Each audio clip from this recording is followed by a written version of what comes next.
주님 감사합니다. 우리를 사랑하셔서 죽기까지 복종하시고 십자가에서 죽으시고 또 부활하셔서 우리 안에 함께 하시니 감사합니다. 그 복음의 진리를 우리가 더욱더 알기 원합니다. 말씀을 읽을 때마다 깨닫게 하시고 또한 성령님 우리 안에 주장하여 주시어서 온전히 깨닫고 그 복음을 줄줄줄 말하게 하여 주시옵소서. 이번 시간 로마서 함께 나눕니다.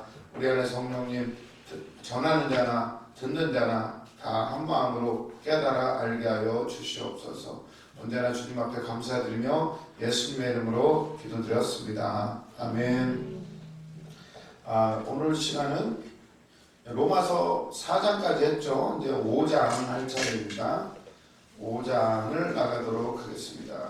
5장 4장까지는 칭의에 대해서 서론과 칭의가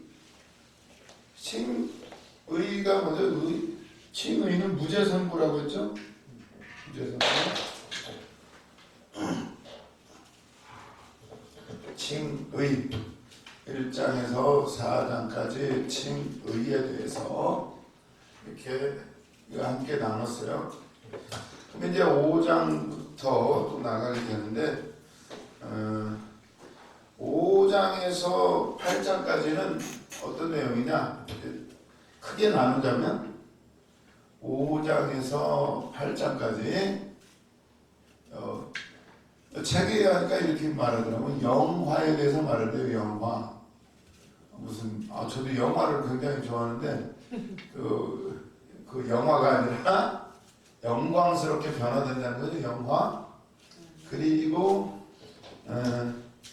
9장에서 11장까지는 조금 다른 내용, 이스라엘의 구원에 대해서 이제 얘기를 많이 하게 되고, 그리고 나서 이제 끝부분에 12장에서 16장까지가 무슨 내용일까요? 칭의. 그렇죠. 영화. 영화는 사실 미래적인 부분이에요. 우리가 영화가 된다는 것은 완전히 영광스럽게 하나님과 같이 예수님과 같이 된다는 의미죠. 미래적인 부분이에요. 칭의는 칭의 현재 칭의 의롭다 무죄 선고다 선포 받은 거예요. 그건 조금 과거적인 얘기라고 할 수가 있어요. 왜냐하면 예수님이 십자가에서 죽으심으로 대신하여서 죄값을 다 치르시고 형벌을 다 받으셨기 때문에 우리가 무죄로 석방될 수가 있었던 거죠. 다 이루셨어요. 십자가에서 다 이루었다. 이 얘기를 다른 말로 하면 다 지불했다 이런 얘기하고 똑같아요. 굉장히 과거적인 표현이라고 할 수가 있어요. 우리 구원의 과정을 보면은 크게 3단계 구원의 과정. 논리적으로 그렇다는 거예요. 우리가 성령 받으면 한꺼번에 딱 끝나는 거예요, 사실. 그런데 굳이 구분을 하자면 칭의, 그 다음에 성화. 많이 들어봤죠? 성화되었다. 점점 우리가 변화되는 거죠. 어디까지 변화돼요? 영화. 영화는 완전히 이제 다 바뀌어버린 거예요. 그냥 우리가 성령 받고 내 안에 주님이 계시지만 그것뿐만 아니라 이 육체적인 삶까지도 전부 다 진짜로 말씀대로 살고 그렇게 완전히 바뀌는 거. 이건 언제 이루어져요? 영화는 약간 미래적인 부분이에요. 예수님 오실 때 우리가 천국 들어가면 이루어지는 사건이에요. 완전히 이 몸까지도 영원한 생명체로 싹 바뀌는.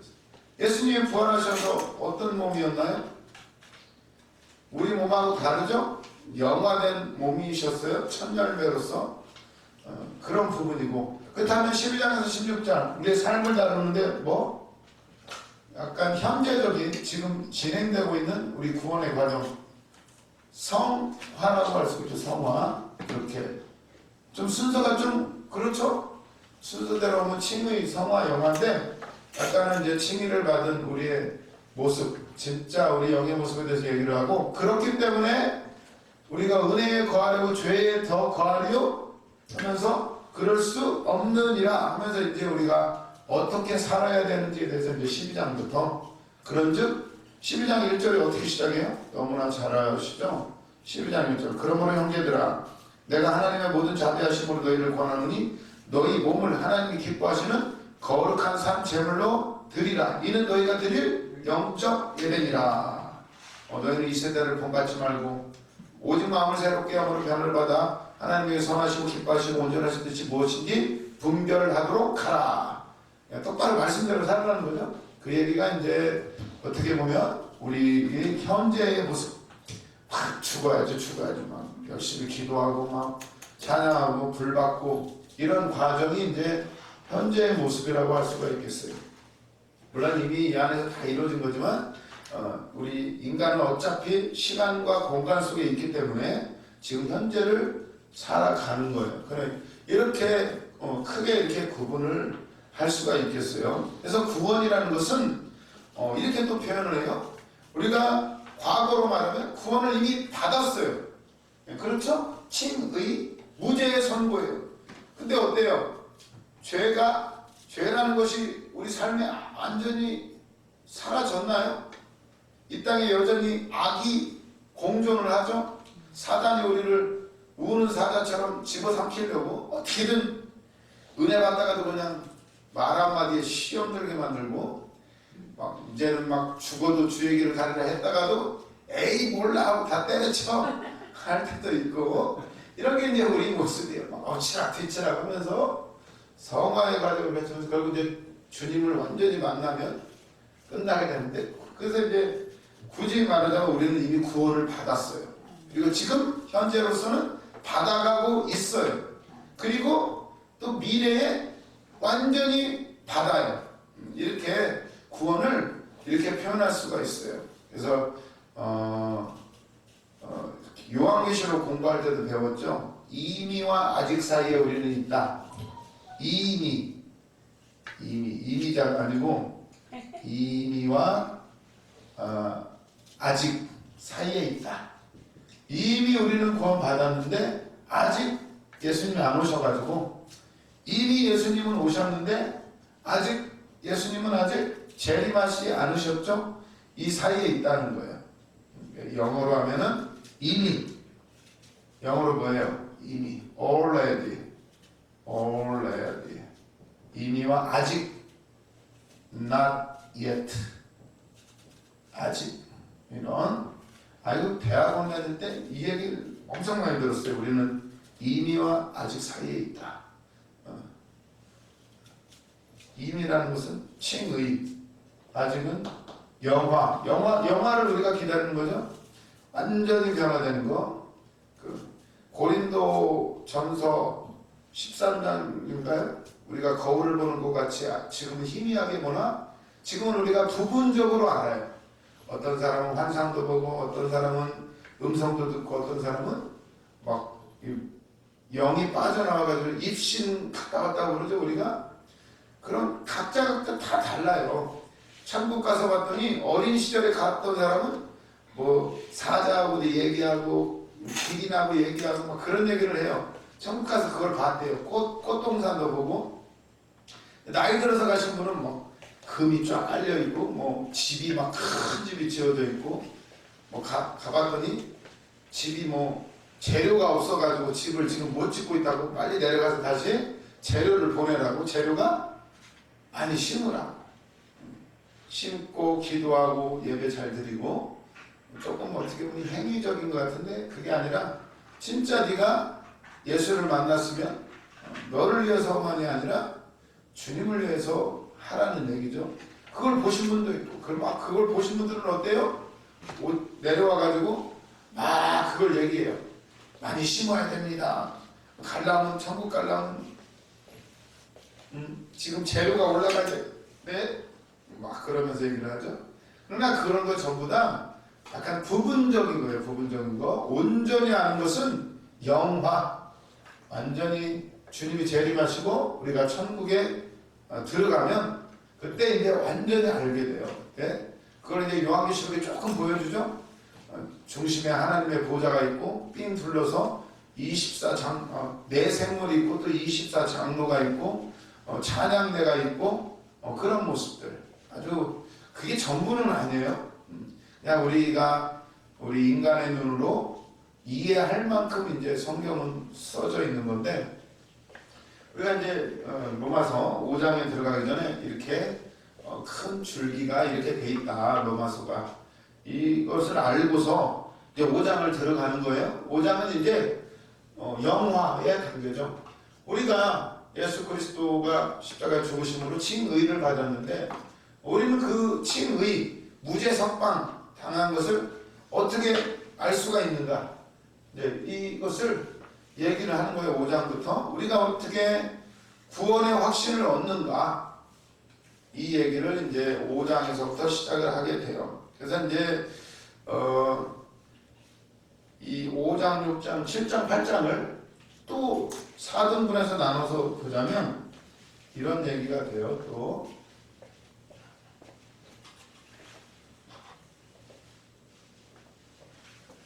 5장, 8장 A, B 다시 A 다시. 지난 학기 요한계시록 시간에 많이 배웠죠. 키아즘 구조에 대해서. 5장에서 8장을 전체적으로 보면 이런 내용이 된다는 거예요. 그래서 보면 5장에서는 영화에 대한 확신, 우리가 확신을 가져야 된다. 확신 이렇게 하고, 마지막 A 다시입니까? 여기 8장도 그런 내용이죠. 영화의 확신.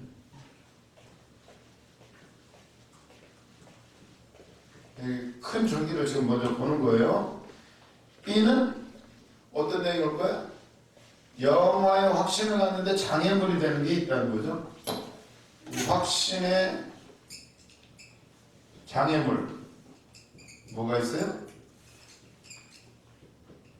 죄. 그 다음에 B 다시, 이게 6장이고 7장에서는 확신의 장애물이 있는 또 뭐가 있어요? 율법.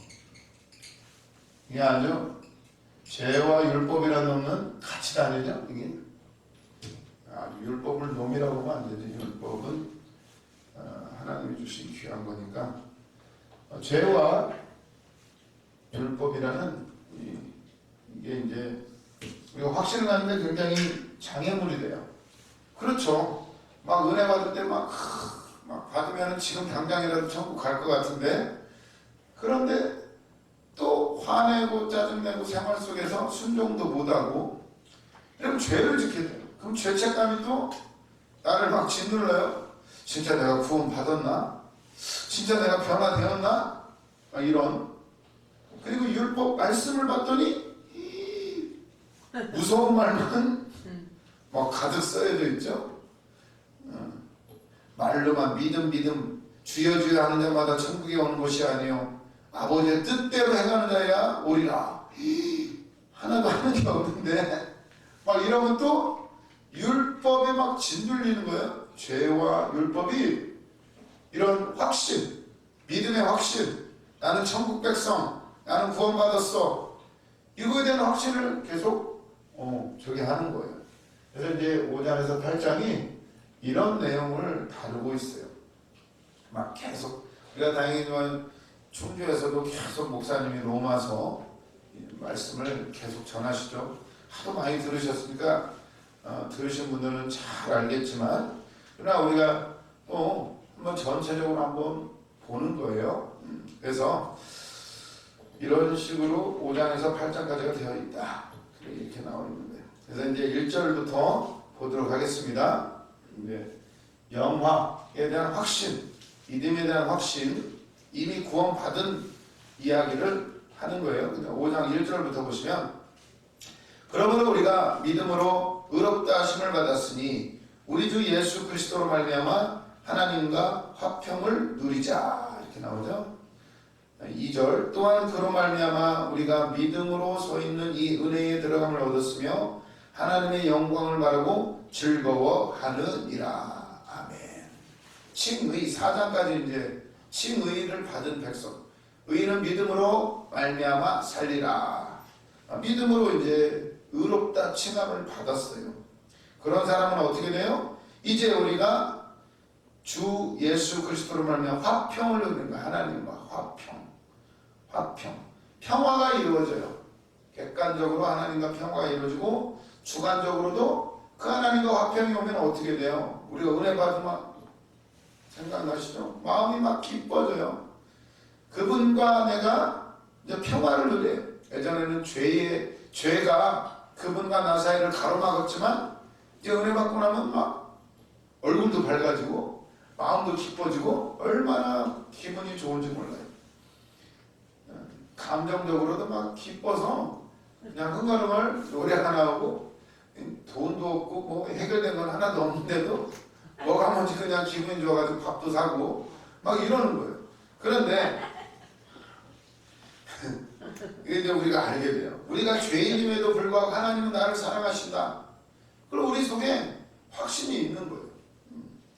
이제 두렵지도 않아요. 이거에서 해방되니까 죄도 두렵지 않고 죽음도 두렵지 않아요. 평화, 이게 바로 하나님과 평화예요. 평화. 그리고 하나님의 영광을 바라보고 기뻐해요. 막 교회가 잘 되면 기쁘고 목사님이 잘 되면 기쁘고 성도님들이 잘 되면 기쁘고 그분 안에서 막 기뻐해요. 평화. 그런데 거짓 평화도 있어요. 거짓 평화. 요한계시록에도 나오죠. 거짓 평화. 3년 반 하면서 뭐 거짓 평화의 시대가 온다 이런 얘기를 하죠. 거짓 평화가 있어요. 거짓 평화. 하나님과 온전히 평화를 누리고 내 안에 기뻐지고 이런 게 이제 진짜 참 안식 평화의 세계인데 가짜 평화도 있어요. 어떤 게 있을까요? 이런 사람들이죠. 머리로만 알아요. 머리로만. 성경 달달달 외우고 교리적으로도 뭐 삼위일체가 어떻고 예정이 어떻고 자유의지가 어떻고 다 알아. 다 알고 말씀도 다 알아. 로마서가 어떻고 뭐 요한계시록이 다 알아요. 이런 사람이 있죠. 머리로만 알고 믿음을 단순한 믿음이나 신념이나 어떤 지적인 동조. 그러니까 믿음은 지정의가 완벽하게 갖춰지는 거예요.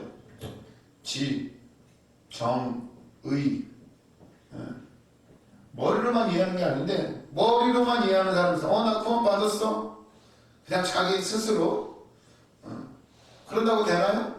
말로만 하면 되는 게 아니죠. 이런 사람들은 어떻게 돼요?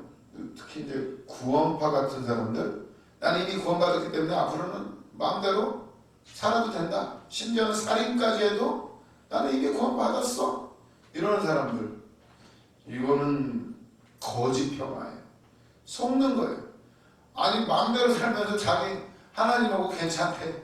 뭐 기도도 안 하고 말씀도 안 보고 그냥 막 살아오면서 나는 뭐 구원 받았어요. 그 밀양이라는 영화가 있죠. 밀양이라는 영화 보셨나요?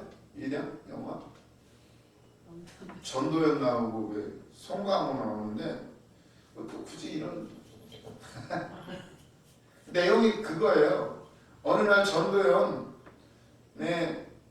아들이 납치를 당해요. 어린아이가.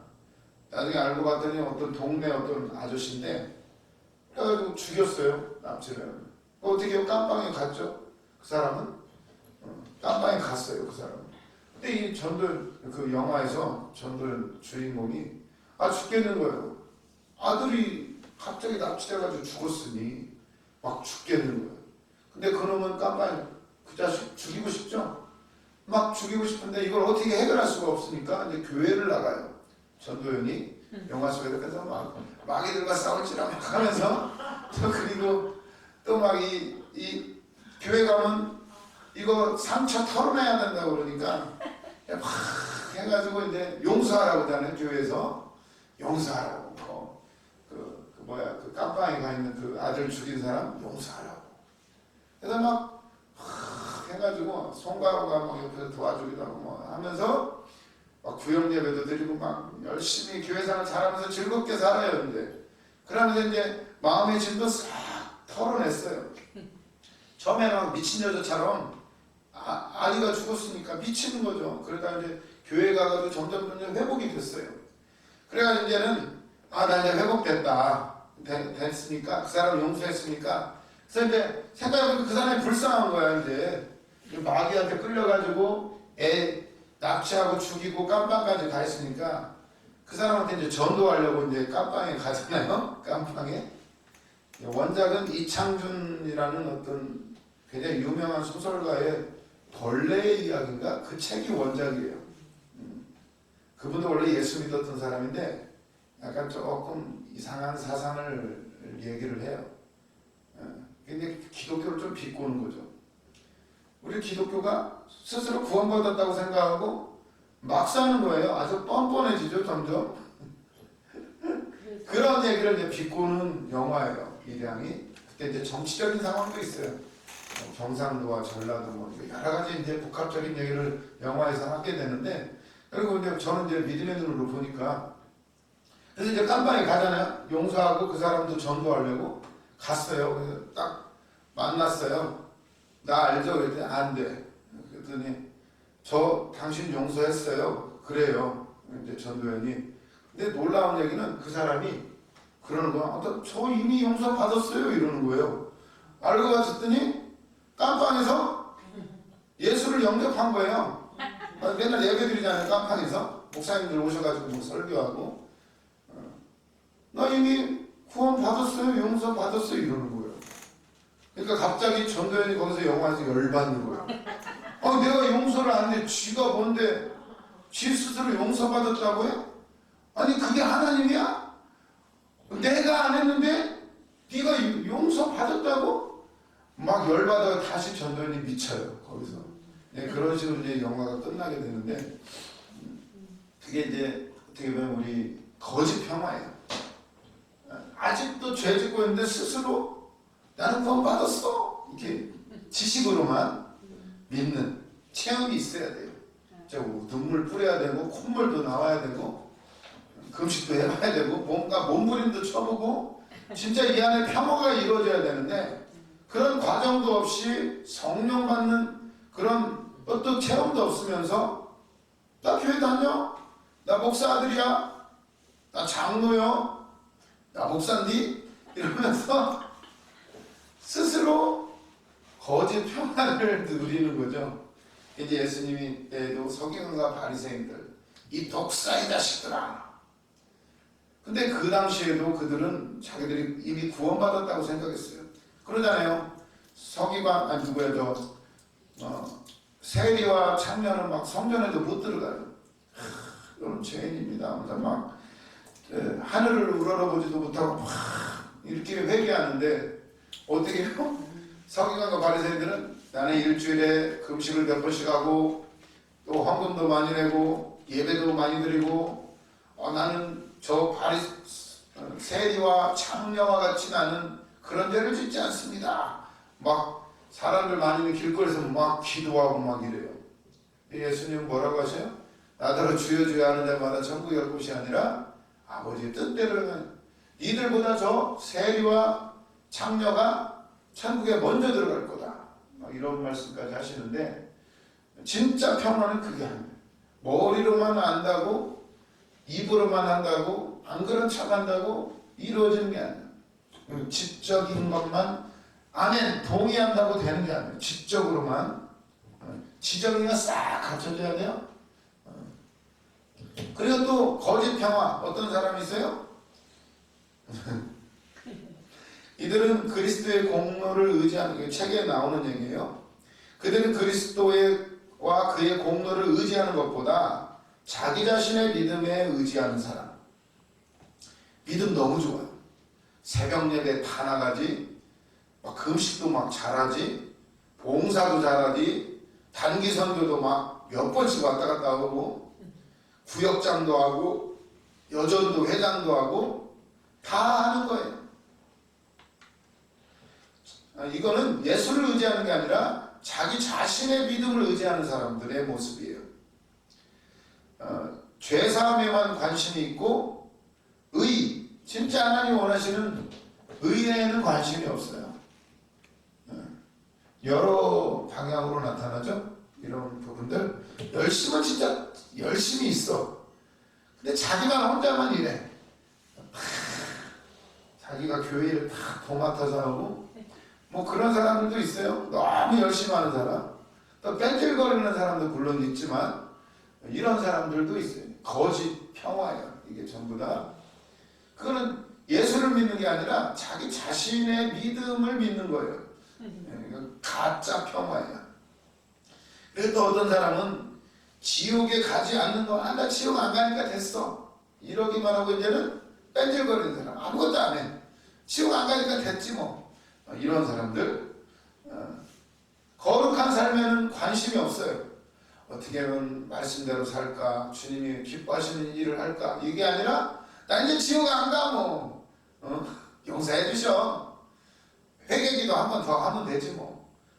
좀 저하고 비슷한 것 같긴 한데 제가 그랬어. 그러면서도 잘 믿는다고 생각했어요. 그런 거 이게 거짓 평화예요. 그리고 어떤 사람은 막 기도만 했다 막 뒤로 넘어지고 막 춤추고 난리가 나요. 근데 또 예배 끝나면 또 도루묵이에요. 똑같아요. 이게 진짜 평화는 알고 그리고 눈물을 흘려야 돼요. 감정적으로 이 안에서 통곡이 나오고 완전히 깨닫는 거죠. 그분의 은혜, 사랑. 감정적으로도 동의를 해야 되고 의지적으로도 결단해야 돼요. 나는 이제는 말씀대로 살 거야. 그러니까 결단하고 행동으로 옮기는 데까지. 이게 이제 진정한 평화예요. 예전에는 막 또 주방봉사 해야 돼, 왜 나만 해야 돼, 이게 아니라 진짜 되면은 이건 너무나 감사한 거예요. 나에게 이런 걸 맡겨주시다니, 이 귀한 직분을 맡겨주시다니 완전히 관점이 바뀌는 거예요. 빨리 집에 가야 되는데 시간만 언제 집에 가나 이게 아니라 진짜 내게 주신 게 맡기고 감사해가지고 이제는 집이 문제가 아니라 내가 어떻게 하면 주님이 기쁘시는 일 할까, 이걸로 완전히 바뀌는 거냐. 지적인 동의가 이루어져야 되고 감정적으로도 완전히 통곡이 나와야 되고 의지적으로 이제는 완전히 다른 삶을 살아가요. 누가 뭐라고 해도 예수 위에는 타협은 없어요. 예수 앞에서는 다른 건 다 타협을 하지만 이 부분에서는 결단하는 거죠. 금보다도 귀한 예수 그리스도, 세상의 어떤 것과 바꿀 수 없다는. 그렇기 때문에 예수님의 제자들, 순교자들 피를 흘리면서 가는 거예요. 그것뿐만이 아니라 우리 목사님들도 뭐 이렇게 큰 덩치를 감당하시는 거 힘들어요? 사람도 없는데 하나님 뜻을 알으니까 하나님이 이끄시는 대로 가는 거예요. 그 안에 진정한 평화가 있어요. 그래서 이런 사람들은 어떻게 진정한 평화를 이루어진 사람은 바른 믿음으로 하나님께 감사와 찬양을 올리는 거예요. 그냥 찬양이 기뻐서가, 물론 찬양을 드릴 때 귀신이 떠나가요. 그래서 우리가 기뻐질 수밖에 없어요. 근데 그것을 넘어서 진정으로 우러나는 감사의 찬양을 하게 되는데, 이런 사람은 또 사람들 앞에서도 겸손해요. 내가 막 잘났다, 내가 막 능력이 많다 이런 게 아니라, 왜? 그 내 것이 아니니까. 나는 진짜 비참한 사람인데 하나님 나를 구원하셨고 나 이렇게 은혜를 주셨다는 걸 아니까 겸손할 수밖에 없어요. 이런 모습들, 이게 진짜 평화예요. 오늘 거짓 평화인지 진짜 평화인지 기도하면 돼요. 이미 이루어 놓으셨어요. 이걸 믿으라는 거예요. 왜 막아요? 죄가 막고 율법이 막아요. 이 말씀이 나에게 주신 은혜인데 이게 은혜로 다가오지 않고 나를 계속 짓눌러요. 이걸 깨뜨리는 것이 이제 로마서죠. 이걸 이 안으로 우리 목사님 말씀하셔서 죽었다고 믿으라고, 죽었다는 사실을 믿으라고. 그 진리가 깨달아져요.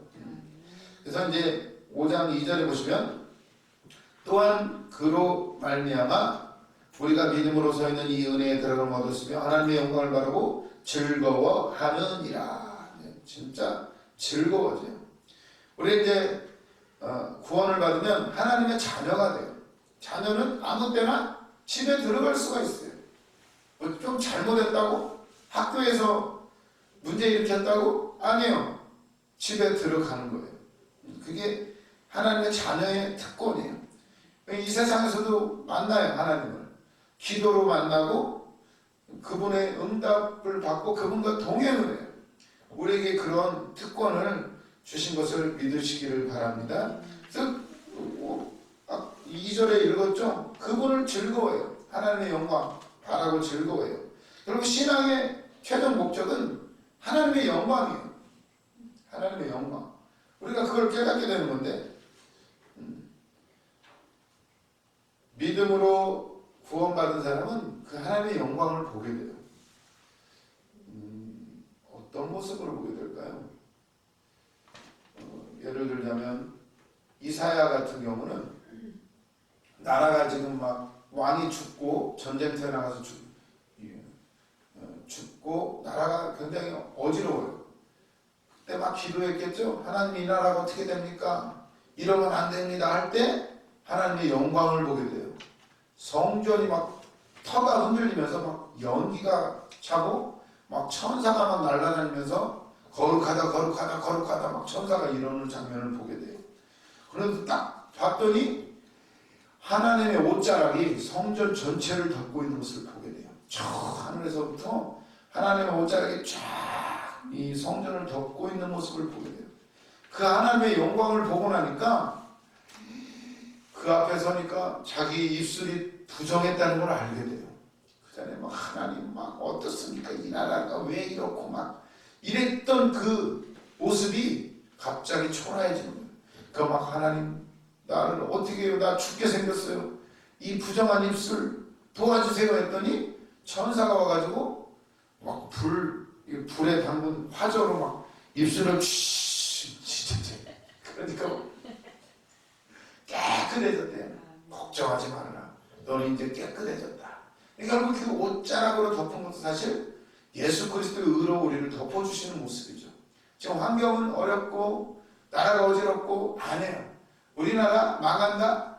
걱정하지 마세요. 망해도 하나님 뜻이고 안 망해도 하나님이 지켜주세요.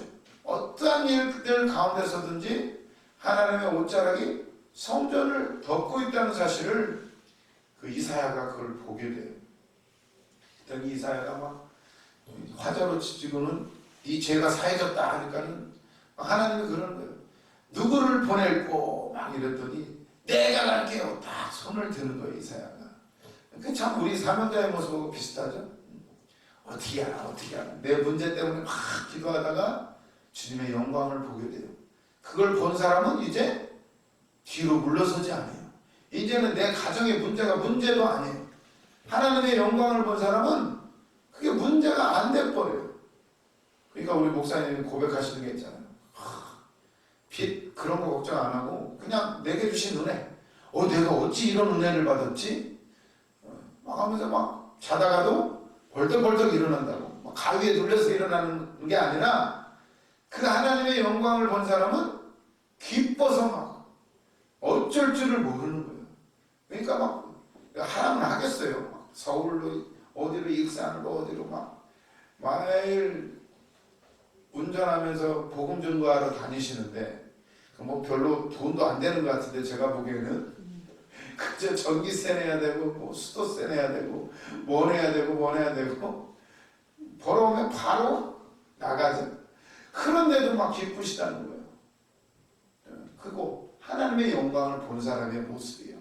오늘 우리도 그 세계로 참 평화의 세계로 우리를 인도하시는 것을 믿으시기를 바랍니다. 온전히 변하는 사람은 즐거워요. 영광스럽게 변화돼요. 근데 이 땅에서도 그걸 누린다는 거예요. 우리가. 그래서 우리가 기도하는 거죠. 이렇게 하게 되는데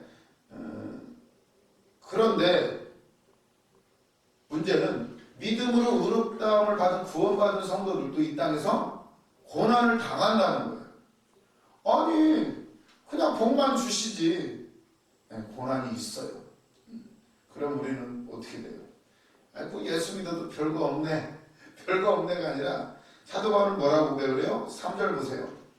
다만 이뿐 아니라 우리가 환난 중에도 즐거워하나니 이는 환난은 인내를, 인내는 연단을, 연단은 소망을 이룬 줄 알미로다. 소망이 우리를 부끄럽게 하지 아니하면 우리에게 주신 성령으로 말미암아 하나님의 사랑이 우리에게 부음받음이니 우리가 아직 연약할 때에 기약대로 그리스도께서 경건하지 않은 자를 위하여 죽으셨도다. 의인을 위하여 죽는 자가 쉽지 않고 선인을 위하여 용감히 죽는 자가 혹 있거니와 우리가 아직 죄인 되었을 때에 그리스도께서 우리를 위하여 죽으심으로 하나님께서 우리에 대한 자기의 사랑을 확증하셨느니라.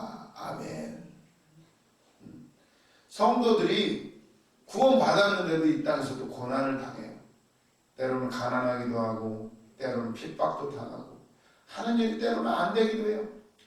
욥도 그랬죠. 욥도 하루아침에 마누라 떠나고 자식들 다 죽고 재산 다 도적대가 와서 다 뺏어가 버리고 자기 몸까지 병이 들었어요. 그랬더니 친구들이 와서 그러죠. 야, 너 제대로 믿은 거 맞냐? 기도한 거 맞냐? 진짜 네가 만든 게 맞냐? 야, 하나님 살아계시면 네가 어찌 이러냐? 아니, 너 잘못한 것 같아. 회개 좀 해. 막 친구들이 와서 막 그래요. 그러나 나중에 드러나게 되죠. 성도들도 고난을 당한다는 거예요. 기도 많이 해도 고난이 온다는 거예요. 그러나 그 고난은 우리에게 믿음 안에서 받는 고난은 달라요. 그 고난을 통해서 우리가 애쓰고 힘쓰고 부르짖고 몸부림치고 기도하고 그분을 더 깊이 만나가는 거예요. 인내하게 만드셔요. 예전에는 막 이리 갔다 저리 갔다 막 이랬던 마음이 이제는 편안해져요. 이제는 큰 일을 겪고 나면 어떻게 돼요? 사람이 웬만한 일은 무너지지 않아요. 아이고 예전에는 뭐 성 보고 나서는 딱지 맞고 나서는 얼마나 슬픈지. 아니 뭐 깊이 사귄 것도 아닌데 막 하늘이 무너져내는 것 같아요. 막 죽을 것 같더라고요. 아니 지금 보면 그건 뭐 문제도 아니고 일도 아닌데 뭘 해봤어야지. 고생을 해봤어야지.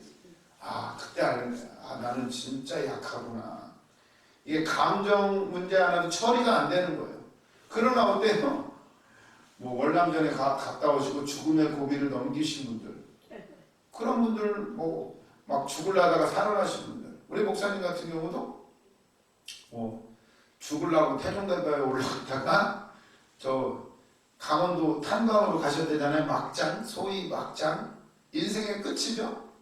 들어갔는데 같이 일하던 두 사람이 와르르 그 막장이 무너지면서 죽었대요. 그리고 우리 목사님은 살아남고 오셨대잖아요.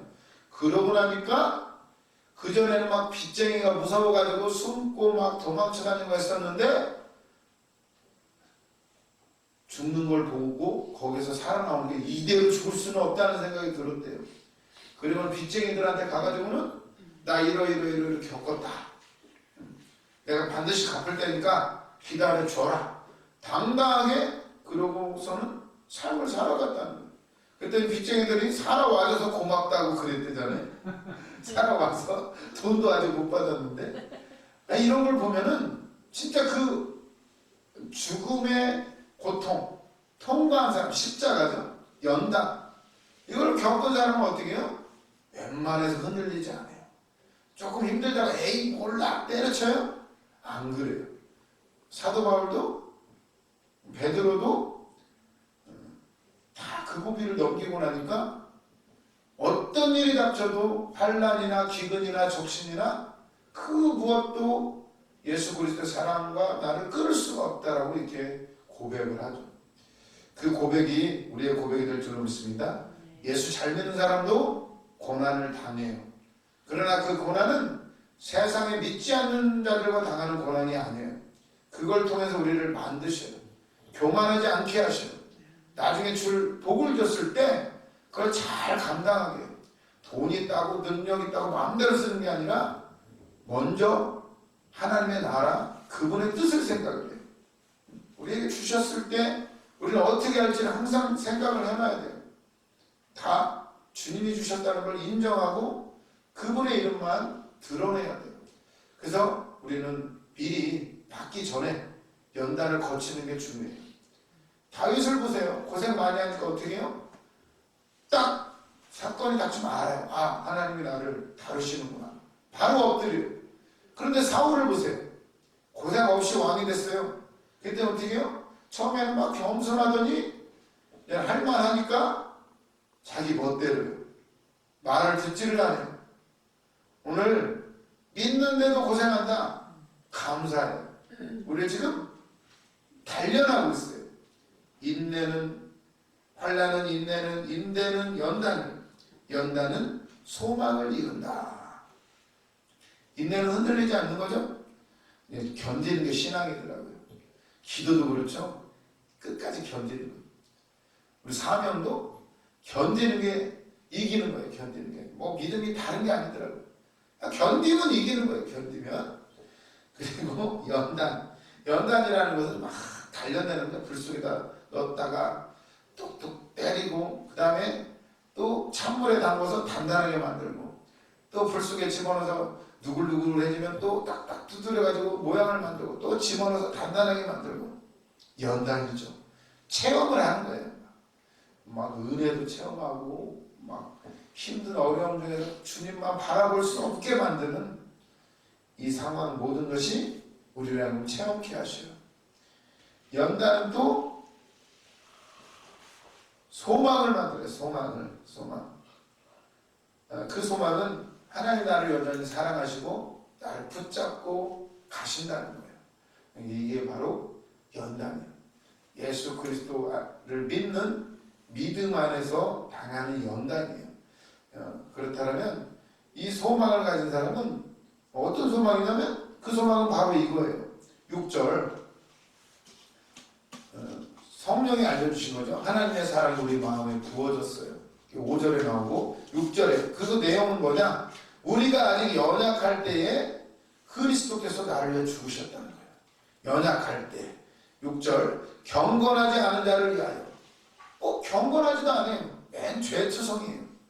우리가 아직 연약하고 경건하지 않을 때 그가 나를 위해서 죽어주셨다는 거예요. 그리고 8절에 보시면 우리가 아직 죄인 되었을 때에 그가 나를 위해서 죽어주셨다는 거예요.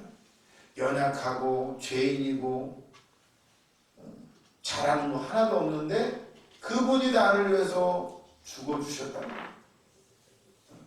그때도 그분이 나를 위해서 죽어주셨는데, 지금 이렇게 사명길을 가고 믿음으로 살려고 발버둥치는 우리를 주님이 버리시나요?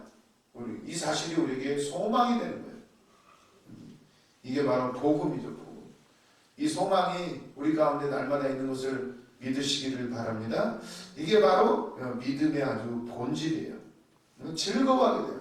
진짜 평화를 누리고 진짜 하나님의 영광을 바라보는 사람들의 모습이에요.